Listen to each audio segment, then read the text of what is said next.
الحمد لله وكفى وسلام على عباده الذين اصطفى أما بعد فأعوذ بالله من الشيطان الرجيم بسم الله الرحمن الرحيم والتفت الساق بالساق صدق الله العظيم شكرا وشهد قولي بلغ العلا بكماله كشف الدجى بجماله حسنت جميع خصاله صلوا عليه وآله بلغ العلا بكماله كشف الدجى بجماله حسنت جميع خصاله صلوا عليه وآله الحمدلله আল্লাহ পাকের দরবারে লাখ কোটি শুকরিয়া আদায় করি যে আল্লাহ পাক রব্বুল আলামিন আমাদেরকে আজকের এই জুমার দিন জুমার 2 রাকাত ফরজ নামাজ আদায়ের জন্য আল্লাহ তাআলার ঘর মসজিদে আগে আগে আসার তৌফিক করে দিয়েছেন। দ্বীনি কিছু কথা শোনার এবং শোনানোর তৌফিক করে দিয়েছেন। এজন্য অন্তর থেকে কালিমাতুশ শুকর আদায় করি আলহামদুলিল্লাহ। গত সপ্তাহে আলোচনা করা হয়েছিল মৃত্যুর পর থেকে কবরের জিন্দেগি, কবর পর্যন্ত আলামে বারজাখ সম্পর্কে আলোচনা করা হয়েছিল। আজকে ইনশাআল্লাহ আলোচনা করা হবে সাকরাতুল মাউত, কিভাবে মানুষ মৃত্যুবরণ করে। আমরা যাদের হাতে বড় হয়েছি, যারা আমাদেরকে লালন পালন করেছেন, এদের মধ্যে অনেকেই আজকে দুনিয়াতে নাই, ঠিক না বেটি? এই এলাকার অনেক মুরব্বিয়ান ছিল, এখন দুনিয়াতে নাই। অনেকের নানা ছিল, নানা নাই। অনেকেরই দাদা ছিল, এখন আর নাই। অনেকেরই পিতা মাতা ভাই বেড়াদর আত্মীয় স্বজন অনেকেই দুনিয়া থেকে চলে গেছে। আমরাও সেই পথের যাত্রী।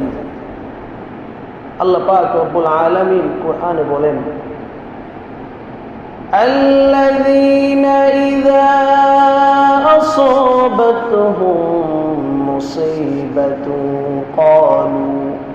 ক্বালু ইন্না লিল্লাহি ওয়া ইন্না ইলাইহি রাজিউন। আল্লাহু আকবার। আল্লাহ পাক রব্বুল আলামিন বলতেছেন, তোমরা পড়ো ইন্না লিল্লাহি, নিশ্চয় আমরা আল্লাহ, ওয়া ইন্না ইলাইহি, এবং তার দিকে রাজিউন, প্রত্যাবর্তন করব। বুঝে থাকলে বলেন, যাদের মা নাই, যাদের বাবা নাই, যাদের নানা নাই, নানি নাই, দাদা নাই, দাদি নাই, আত্মীয় স্বজন কবর দেশে চলে গেছে, শুধু কি তারাই চলে গেছে নাকি তাদের পিছনে আমরাও সিরিয়ালে আছি? পৃথিবীর শুরু থেকে এখন পর্যন্ত যত মানুষ দুনিয়া থেকে চলে গেছে, কেউ মৃত্যুর তারিখ সম্পর্কে জানে না। কেউ মৃত্যুর তারিখ সম্পর্কে জানে না। কোন অবস্থায় মারা যাবে ওইটাও জানে না, কোথায় মারা যাবে ওইটাও জানে না। পৃথিবীতে জ্ঞানী ব্যক্তির অভাব নাই। শূন্যস্থানে মানুষ নিয়া, মাল নিয়া কিভাবে উড়োজাহাজ উড়ে, বিজ্ঞান আজকে এটা আবিষ্কার করে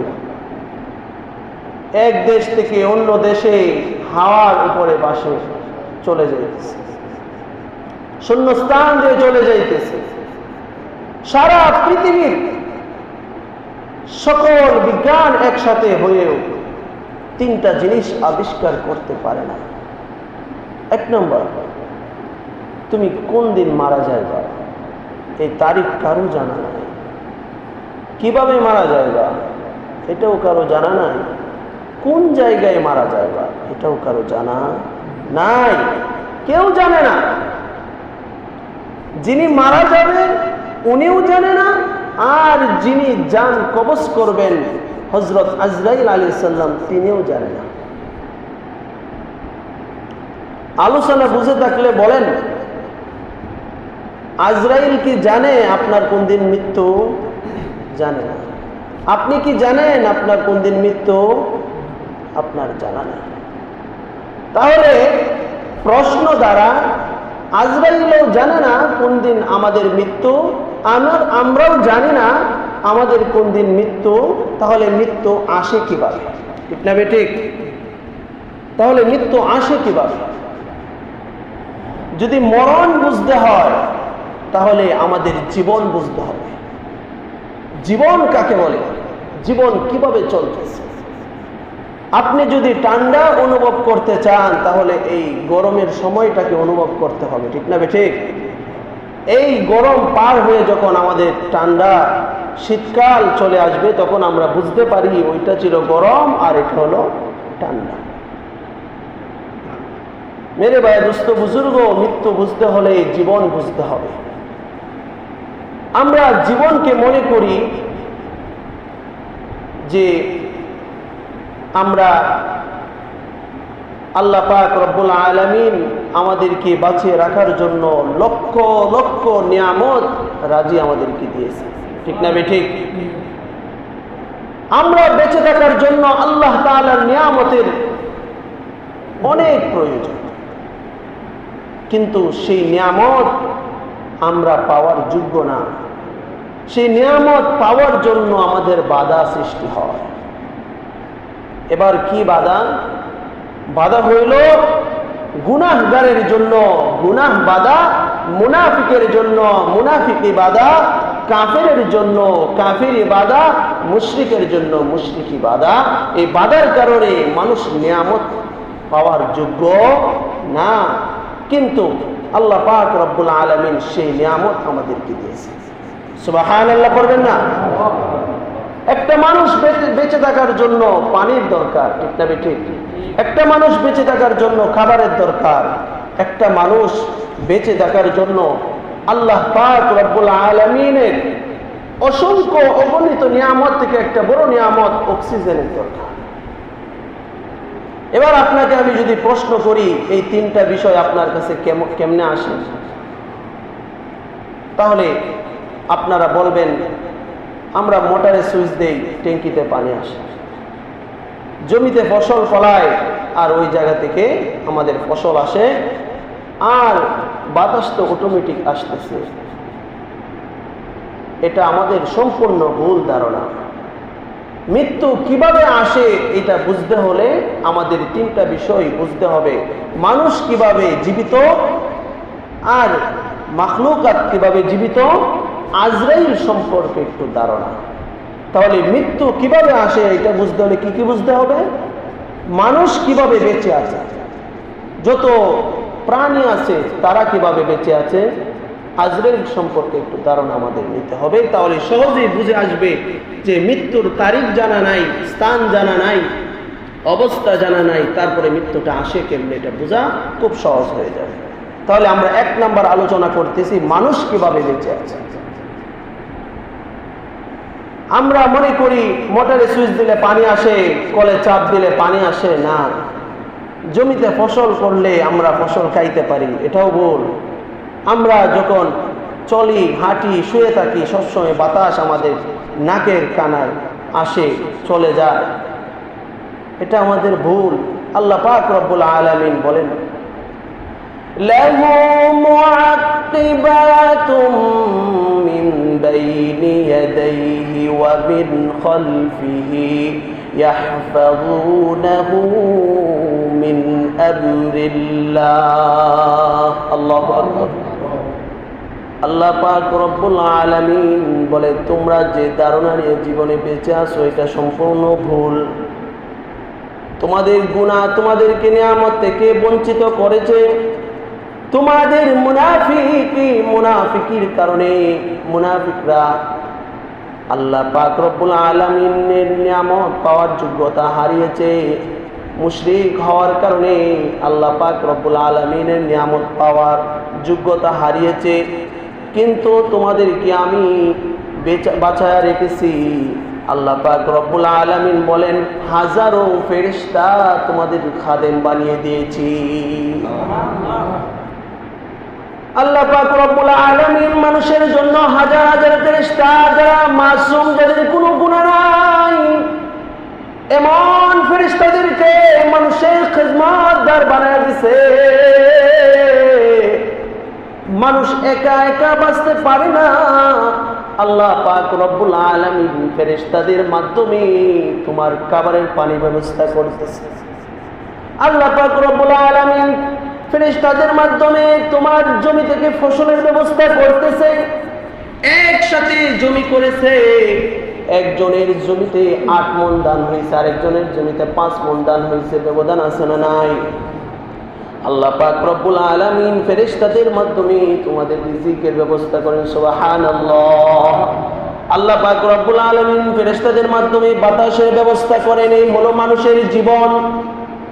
দ্বিতীয় নম্বরে, মানুষের জীবনের পরে যত প্রাণী আছে, ওই প্রাণীগুলা বেঁচে থাকে।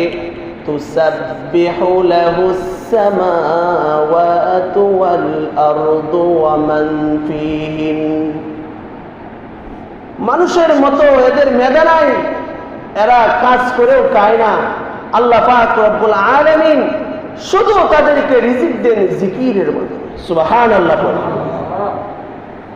এখন আপনারা আমাকে বলতে পারেন, হুজুর আপনারা মাদ্রাসায় পড়েন, মসজিদে নামাজ পড়ান, মাঝে মাঝে বিভিন্ন জায়গায় আলোচনা করেন, এতটুকুই। আপনারা তো আর গরু বাছুর পালেন না, আপনারা মুরগিও পালেন না, হাঁসও পালেন না।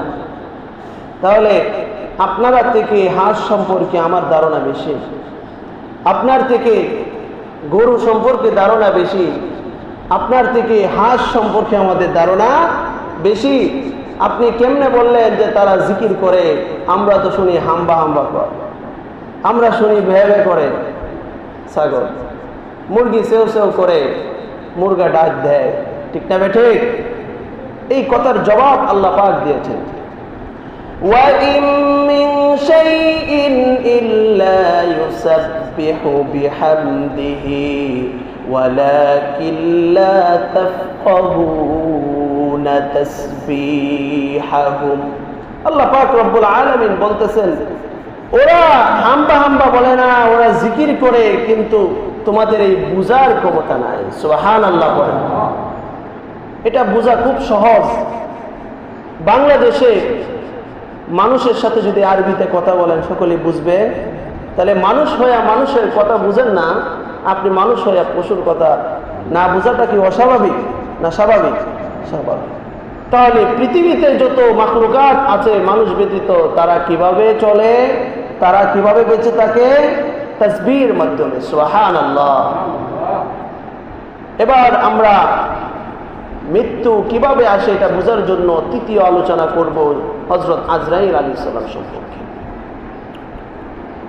হযরতে রাসূল করিম সাল্লাল্লাহু আলাইহি ওয়াসাল্লাম মেরাজের রাতে আল্লাহ রাসূল সাল্লাল্লাহু আলাইহি ওয়াসাল্লাম জিবরাইলের সঙ্গে মক্কা নগরী থেকে রওনা দিয়ে বিভিন্ন জায়গা সফর করেছেন। সুবহানাল্লাহ।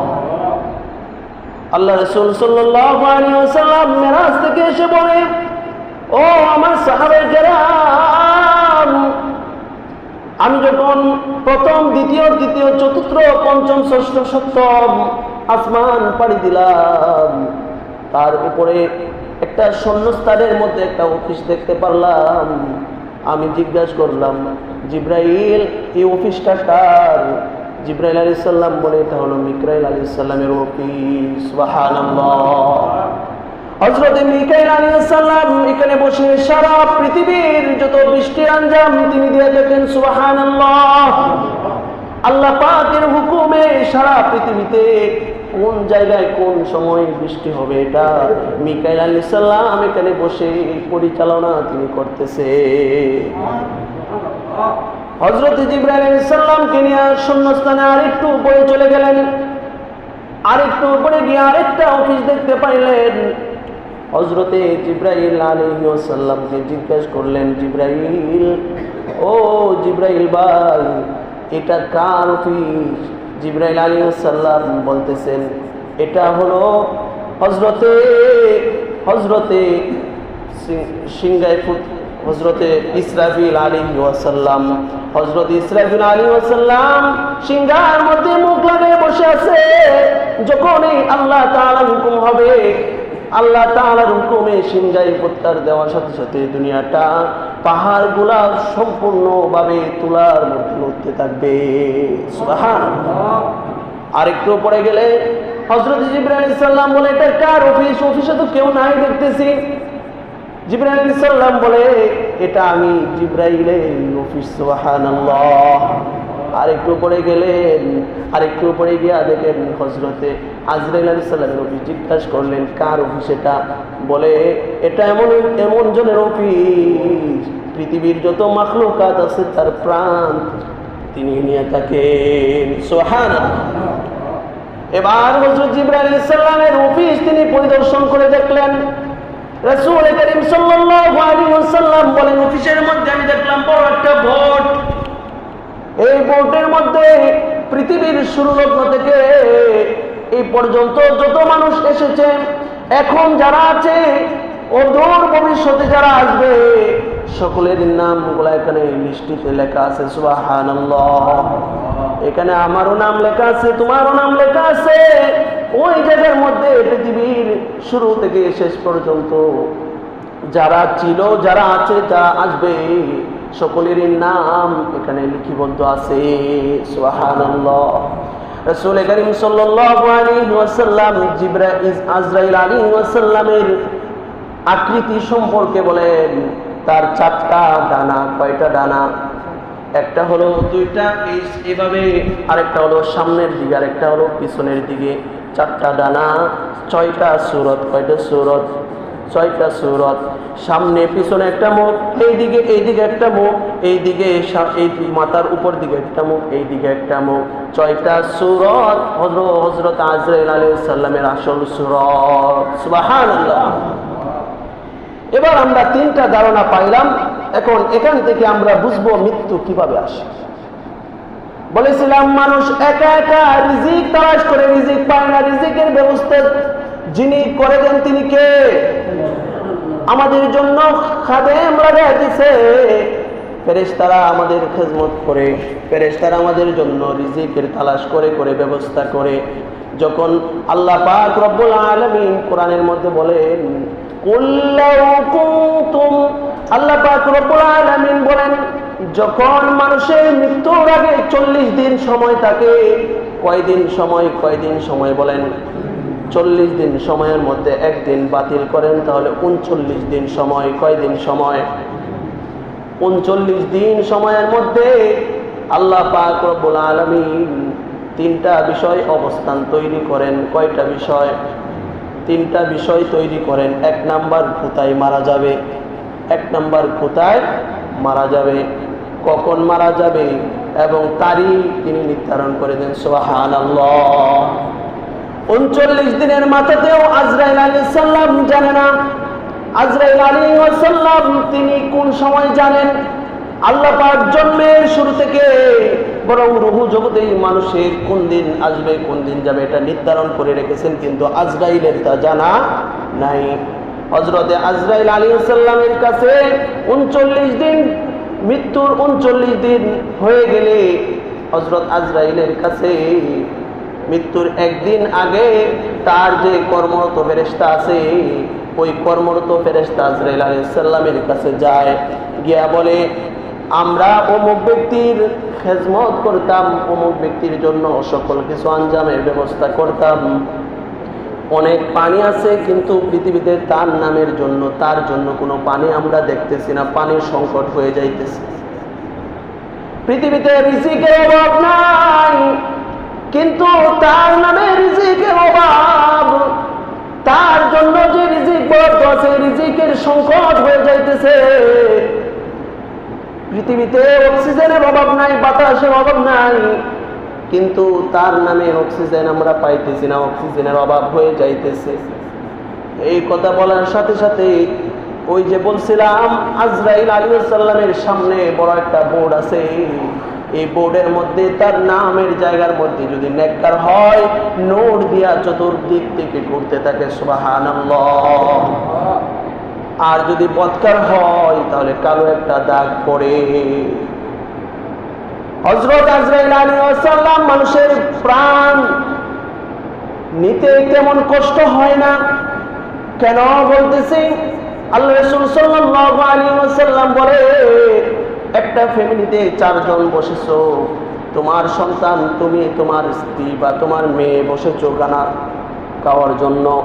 খানা খাওয়ার শুরুতে যখন প্লেট তোমাদের সামনে আসে, ছোট্ট বাবুটা থেকেও প্লেটটা কিন্তু বড় হয় না, ঠিক না বেঠিক? তুমি যত বড় তোমার প্লেট, তোমার সামনে অনেক ছোট। তোমার 2 বছরের একটা সন্তান, তার সামনেও যদি একটা প্লেট রাখো তাহলে প্লেট থেকে তোমার সন্তানের দেহ অনেক বড়, ঠিক না বেঠিক? আল্লাহ রাসূল সাল্লাল্লাহু আলাইহি ওয়াসাল্লাম বলে, সারা জমিনের 7 তবক জমিনের যত মাখলুকাত আছে, 7 তবক জমিনটাকে একটা প্লেটের আকারে আজরাইলের সামনে আল্লাহ তাআলা করে দিয়েছে। এখান থেকে একটা জীবন নেওয়া তার কাছে কোনো ব্যাপারই। সুবহানাল্লাহ বলে, তাহলে কত বড় দেহ আল্লাহ তাআলা তাকে দিয়েছে।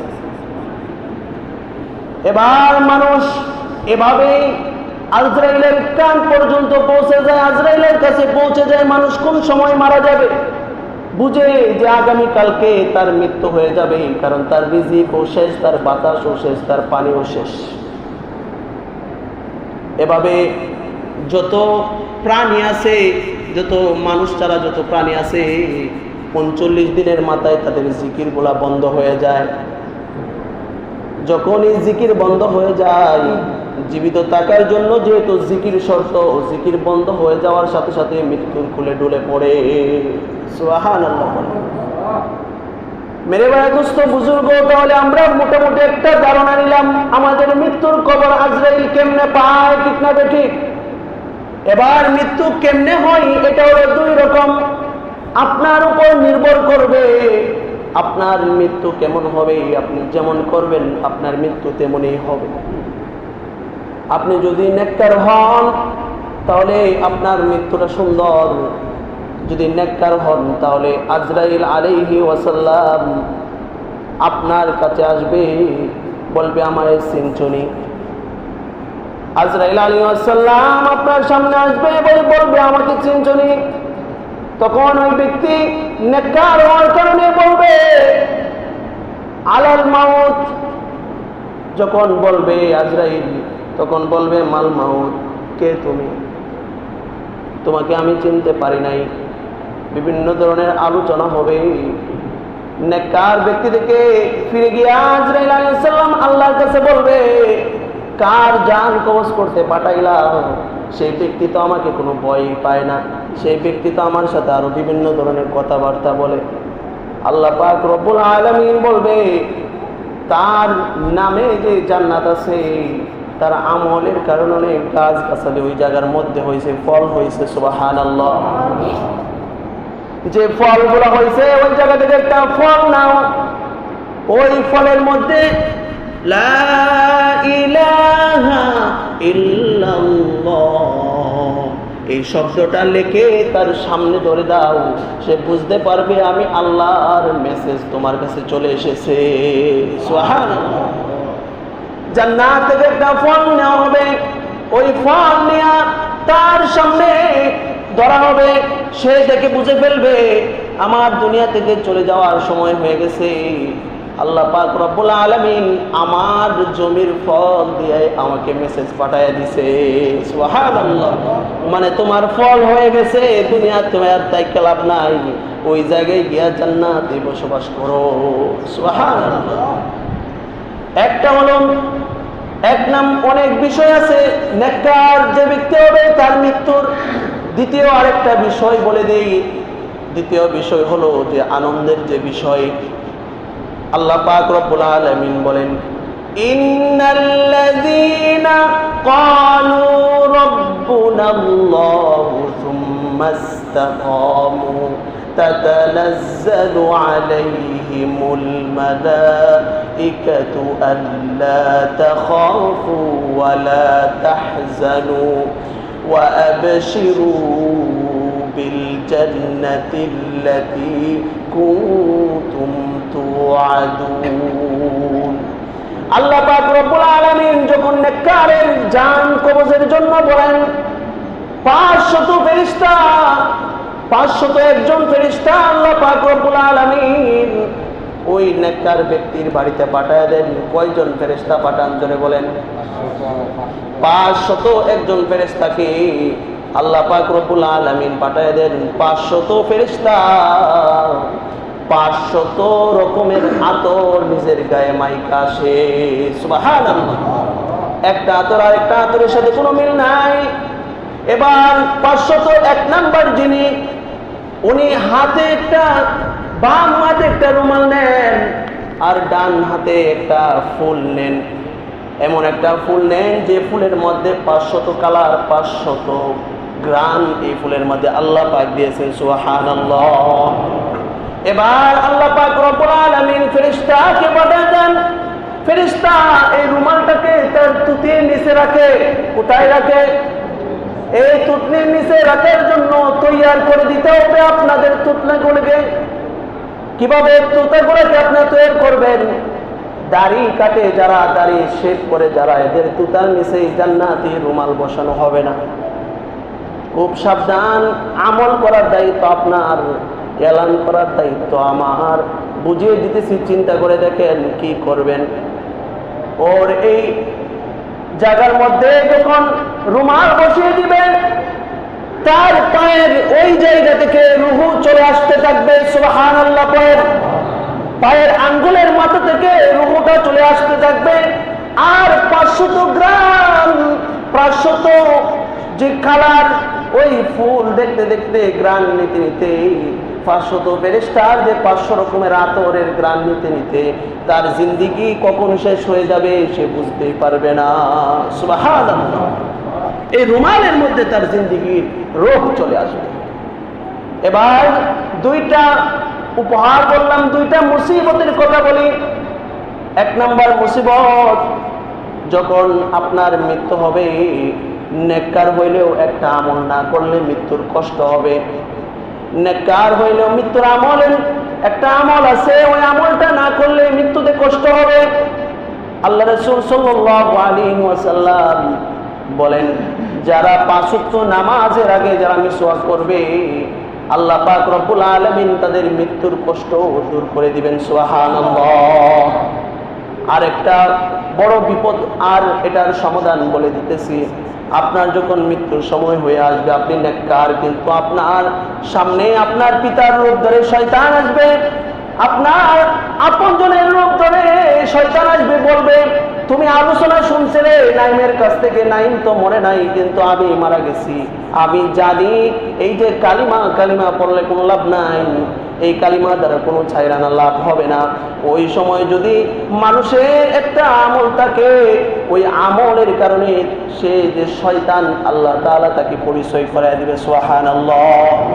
ওই আমলটা হলো, আমার সাথে পড়েন, রব্বানা লা তুজিগ কুলুবানা বাদা ইয হাদাইতানা ওয়া হাব লানা মিন লাদুনকা রাহমা ইন্নাকা আনতাল ওয়াহ্হাব। এই দোয়া যারা বেশি বেশি পড়ে, যখন এই কঠিন অবস্থা হবে, আল্লাহ পাক রব্বুল আলামিন তাকে স্মরণ করে দিবে যে এটা শয়তান। এই শয়তানের কথাই তুমি দুঃখা কেউ না। এই শয়তান যুগে যখন চিনে ফেলবে, বলবে তুমি তো শয়তান। শয়তান পিছনের জায়গা দিয়ে বাতাস চাটতে চাটতে চলে যাবে। আর ওই নেককার ব্যক্তি জোরে জোরে পড়তে, তার মন থেকে পড়তে থাকবে, লা ইলাহা ইল্লাল্লাহ মুহাম্মাদুর রাসূলুল্লাহ। এর নেককার আর বদকার 1 মিনিট আমি শেষ করে দিব বদকারের আলোচনা। আমি সূরা কিয়ামা থেকে একটা আয়াত তিলাওয়াত করেছিলাম, ওয়াল তাফাতিস সাকু বিস-সাক। বদকার, হ্যাঁ বদকার যে ব্যক্তি হবে, তাফাতিস সাকু বিস-সাক, সাক বিস-সাক, তার রুহুটা এখান থেকে আনবে এইখানে, এখান থেকে আনবে এইখানে, এখান থেকে আনবে কোমরে, কোমর থেকে আনবে গলাতে, গলা থেকে আনে তার মুখ থেকে নাক দিয়ে বাহির করা হবে, এখান থেকে এনে এখানে কষ্ট দেওয়া হবে, এখান থেকে আনে এখানে কষ্ট দেওয়া হবে, কষ্ট দেওয়া সাত বিশ্বাস এভাবে তাকে কষ্ট দেওয়া হবে। তার বেলায় 500 ফেরেশতা আসবে, প্রত্যেকের হাতে আগুনের ব্যাট নিয়ে আসবে, আগুনের ব্যাট। আর একজন ফেরেশতা সে আসবে আগুনের একটা গজার নিয়ে। আপনার গজার ছিলেন মোটা, এই গজার সাথে করে নিয়ে আসবে। আসার পরে আপনার সামনে যখন আসল সুরতে দাঁড়াইবে, তখন আপনি কালিমা পড়বেন দূরের কথা, আপনার অবস্থায় টাইট হয়ে যাবে, মৃত্যুর সময় পেশাব পায়খানা করে। এজন্য আমি আপনাদেরকে বলবো, অত অল্প সময়ে এগুলো আলোচনা করে শেষ করা যায় না। আমি মোটামুটি সাকরাতুল মাউতের একটা ধারণা দেওয়ার চেষ্টা করেছি, আমরা যেন মৃত্যুর জন্য তৈয়ার হইতে পারি। আল্লাহ তাআলা আমাদেরকে তৌফিক দান করেন। ওয়া আখিরু দাওয়ানা আলহামদুলিল্লাহি রাব্বিল আলামিন। যারা সুন্নাত পড়েন নাই, কলেজ জমা ছাড়া